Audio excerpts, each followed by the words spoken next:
बिस्मिल्लाहिर्रहमानिर्रहीम। अस्सलामु अलैकुम वरहमतुल्लाहि वबरकातुहू। नाज़रीन, हज़रत याकूब अलैहिस्सलाम के बेटे, हज़रत इसहाक़ अलैहिस्सलाम के पोते और हज़रत इब्राहीम अलैहिस्सलाम के पड़पोते का वाक़या ऐसा है कि जिसे कुरान करीम में ahsanul क़सस कहा गया है।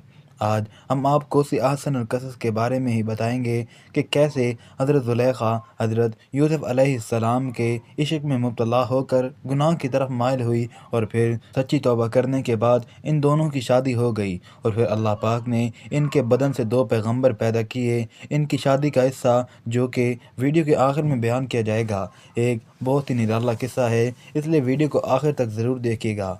राहील, जो कि तारीख़ की किताबों में ज़ुलेखा के नाम से मशहूर हुई, वो तमूस बादशाह की इंतहाई खूबसूरत शहज़ादी थी।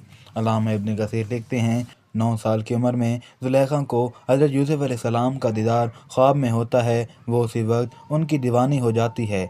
कुछ सालों बाद उनको और यूसुफ़ अलैहिस्सलाम दोबारा ख्वाब में अज़ीज़ मिस्र के रूप में नज़र आते हैं और ज़ुलेखा बीबी की किस्मत ऐसी कि उसी साल अज़ीज़ मिस्र का रिश्ता उनके लिए भेजा जाता है और ज़ुलेखा फ़ौरन शादी के लिए हाँ कर देती है। ये रिश्ता उस वक्त के अज़ीज़ मिस्र अतफ़ेर बिन रुहैब का था। शादी की रात उनको पता चलता है कि ये वो लड़का नहीं है जो मुझे ख्वाब में नज़र आता है। कुछ ही अरसे बाद हज़रत यूसुफ़ अलैहिस्सलाम मिस्र के बाज़ार में बिकने के लिए लाए जाते हैं और ज़ुलेखा के शौहर अज़ीज़ मिस्र अतफ़ेर बिन रुहैब हज़रत यूसुफ़ अलैहिस्सलाम को इनके वज़न के बराबर सोने के सिक्के देकर ख़रीद लेता है और घर ले आता है। अल्लाह पाक कुरान पाक में फरमाता है, मिस्र वालों में जिसने हज़रत यूसुफ़ अलैहिस्सलाम को ख़रीदा था, उसने अपनी बीवी से कहा, इसे बहुत इज़्ज़त एहतराम के साथ रखो, बहुत मुमकिन है कि हमें फ़ायदा पहुँचाए या हम इसे अपना बेटा बना लें। ये हमने मिस्र की सरज़मीन में यूसुफ़ अलैहिस्सलाम के कदम जमा दिए। इस तरह यूसुफ़ अलैहिस्सलाम महल में सुकून से रहने लगे। जैसे ही आपने जवानी की दहलीज़ पर कदम रखा तो ज़ुलेखा, जो कि पहले ही आपको ख्वाब में देख चुकी थी, वो आप पर फरिश्ता हो गई। अल्लाह पाक फरमाता है, और जिस औरत के घर में था वो इसे बहकाने लगी और दरवाज़े बंद कर लिए और कहने लगी, आओ युज़ारसिफ को। उस वक्त हज़रत यूसुफ़ अलैहिस्सलाम ने कहा, अल्लाह की पनाह चाहता हूँ, वो यानी तेरे मियाँ तो मेरा आका है जिसने मुझे इज़्ज़त से रखा है। मैं ऐसा जुल्म नहीं कर सकता, बेशक ज़ालिम निजात नहीं पाते। चुनाचे ज़ुलेखा दरवाज़ा बंद करके हज़रत यूसुफ़ अलैहिस्सलाम से अपनी ख्वाहिश पूरी कराना चाहती थी, लेकिन हज़रत यूसुफ़ अलैहिस्सलाम दरवाज़े की तरफ भागे और दरवाज़े अल्लाह तबारक व तआला के हुक्म से खुलते चले गए। ज़ुलेखा ने हज़रत यूसुफ़ अलैहिस्सलाम को भागते हुए पीछे से पकड़ा, जिससे उनकी कमीज़ पीछे से फट गई।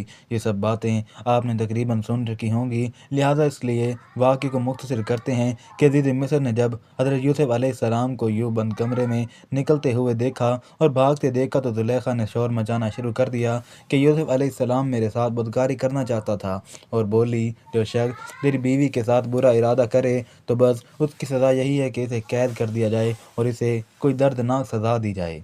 हज़रत यूसुफ़ अलैहिस्सलाम बोले, यही मुझे अपनी नफ़सानी ख्वाहिश पूरी करने पर मजबूर कर रही थी। खैर, अल्लाह पाक फरमाता है, औरत के घर वालों में से एक गवाह ने गवाही दी कि अगर इसका कुर्ता आगे से फटा हुआ है तो औरत सच्ची है और वो झूठा है, और अगर इसका कुर्ता पीछे से फटा हुआ है तो ये झूठी है और वो सच्चा है। जब उसने हज़रत यूसुफ़ अलैहिस्सलाम का कुर्ता देखा तो वह पीछे से फटा था। तब उसने ज़ुलेखा से कहा, ये तुम्हारा फ़रेब है और कुछ शक नहीं कि तुम औरतों के फ़रेब बड़े होते हैं।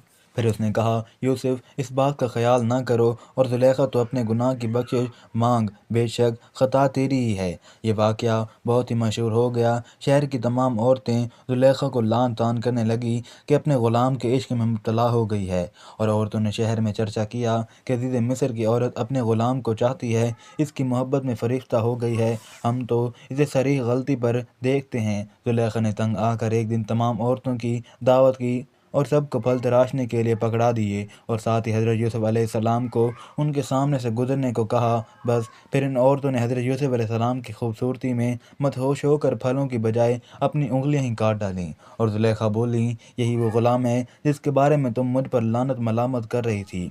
मैंने हर चंद इससे अपना मतलब हासिल करना चाहा, लेकिन इसने अपने आप को रोक लिया, और जो कुछ मैं कह रही हूँ, अगर ये वो काम ना करेगा तो कैद कर दिया जाएगा, जुल्म झेलेगा और रुसवा होगा। خیر زلیخا کی منت سماعت کرنے پر کہ میری بیوی کی عزت پورے شہر میں داؤ پر لگ گئی، عزیز مصر نے حضرت یوسف علیہ السلام کو قید میں ڈال دیا۔ پھر 7 سال بعد ایک انتہائی عجیب و غریب عزیز مصر کے خواب کی تعبیر بتانے پر قیدی حضرت یوسف علیہ السلام کو رہائی مل گئی۔ عزیز مصر نے اپنی وفات سے پہلے تمام اختیارات حضرت یوسف علیہ السلام کے ہاتھ میں کر دیا، چنانچہ اس کی وفات کے بعد ریان بن ولید نے حضرت یوسف علیہ السلام کو عزیز مصر بنا دیا۔ چلیے اب چلتے ہیں اس بات کی طرف کہ ان دونوں کی شادی کیسے ہوئی۔ عزیز مصر کی وفات کے بعد زلیخا تنگ دست و محتاج ہو چکی تھی اور آنکھوں کی بینائی بھی چلی گئی تھی، تو کسی نے انہیں مشورہ دیا کہ اگر آپ حضرت یوسف علیہ السلام جو کہ اب شاہ مصر بھی ہیں ان سے اپنا معاملہ ذکر کریں تو ہو سکتا ہے کہ وہ آپ پر رحم کریں اور آپ کی مدد فرمائیں۔ ایک وقت میں آپ نے بھی ان کا خیال رکھا تھا اور ان کو عزت بخشی تھی، اس پر جب کسی نے انہیں یہ کہا ایسا نہ کیجیے گا، ان کو آپ کا وہ سلوک یاد آ جائے گا جب آپ نے ان پر الزام لگایا اور بہتان لگایا تھا، تو انہیں کافی تکلیف پہنچے گی اور وہ بھی تمہارے ساتھ ویسا ہی سلوک کریں جیسا تم نے ان کے ساتھ کیا تھا۔ تو اس پر زلیخا نے کہا کہ میں ان کی بردباری اور کرم نوازی کو جانتی ہوں، ویسا کبھی نہیں کریں گے۔ چنانچہ زلیخا حضرت یوسف علیہ السلام کی گزرگاہ میں ایک ٹیلے پر بیٹھ کر ان کا انتظار کرنے لگی۔ جب آپ قوم کے تقریباً 1,00,000 معزز لوگوں اور وزیروں مشیروں کے ساتھ نکلے اور بی بی زلیخا نے حضرت یوسف علیہ السلام کی خوشبو محسوس کی تو آپ کھڑی ہوئی اور آواز دی، پاک کی ہے اس کے لیے جس نے مسیحت کے سبب بادشاہ کو غلام اور اطاعت کے سبب غلام کو بادشاہ بنا دیا۔ آپ نے پوچھا تم کون ہو؟ عرض کی میں وہی ہوں جو آپ کی خدمت خود کرتی تھی، آپ کے بالوں میں اپنے ہاتھ سے کنگھی کرتی تھی، آپ کے رہنے کی جگہ کی خود صفائی کرتی تھی۔ مجھے میرے کیے کی سزا مل چکی ہے، میری قوت ختم ہو گئی، میرا مال ضائع ہو گیا، میری آنکھوں کی روشنی ختم ہو گئی اور میں لوگوں سے سوال کرنے پر مجبور ہوں۔ پہلے مصر کے لوگ میری نعمت کو دیکھ کر رش کرتے تھے اور اب میں اس سے محروم ہو چکی ہوں، کیونکہ فساد کرنے والوں کی یہی سزا ہے۔ یہ سن کر حضرت یوسف علیہ السلام بہت زیادہ روئے اور زلیخا سے فرمایا کہ تیرے دل میں میری محبت میں سے کچھ ابھی بھی باقی ہے؟ آپ نے عرض کی جی ہاں، اس کی قسم جس نے ابراہیم کو خلیل بنایا، مجھے آپ کی طرف دیکھنا زمین پر سونا چاندی ملنے سے زیادہ محبوب ہے۔ آپ وہاں سے چلے گئے اور حضرت زلیخا کی طرف پیغام بھیجا اگر تمہاری رضامندی ہو تو تم سے نکاح کر لیں اور اگر تم شادی شدہ ہو تو تمہیں غنی کر دیں۔ آپ نے حضرت یوسف علیہ السلام کے پیغام لانے والے سے کہا میں جانتی ہوں کہ وہ مجھ سے مذاق کر رہے ہیں، کیونکہ میری جوانی اور حسن جمال کے وقت انہوں نے توجہ نہ کی، اور اب جب میں بوڑھی اندھی اور فقیر ہوں تو وہ مجھے کیسے قبول کر سکتے ہیں؟ بہرحال حضرت یوسف علیہ السلام نے ان سے نکاح کر لیا اور ان کے پاس آئے، پھر نماز پڑھی اور اللہ پاک سے اس کے اسم اعظم کے وسیلے سے دعا کی تو اللہ پاک نے حضرت زلیخا رحمۃ اللہ علیہا کا حسن و جمال، بصارت اور جوانی لوٹا دی۔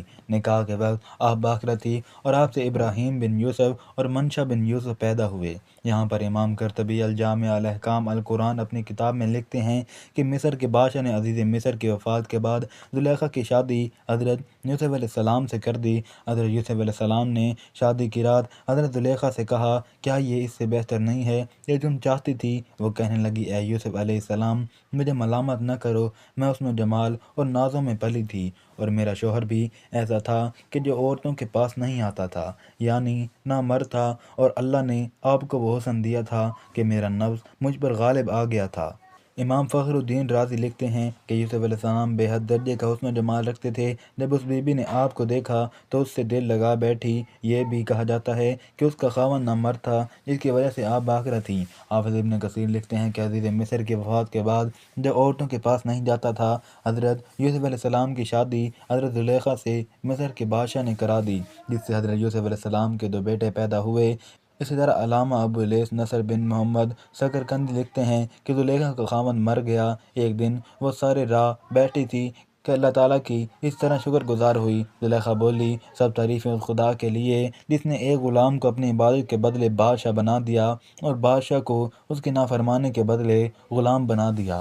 اور یوسف علیہ السلام نے ان سے شادی کی اور انہیں کنواری پایا۔ شادی سے پہلے چونکہ آپ ایمان لا چکی تھی تو اس لیے شادی کی پہلی رات ہی عبادت خداوندی میں خود کو غرق کر لیا اور اللہ پاک کا حکم آنے کے بعد ہی حق کے زوجیت ادا ہوا۔ ناظرین، اللہ تعالیٰ سے دعا ہے کہ اللہ تعالیٰ ہمیں حق اور سچ کے ساتھ کھڑا ہونے کی توفیق عطا فرمائے اور ہمارا خاتمہ ایمان پر فرمائے، آمین یا رب العالمین۔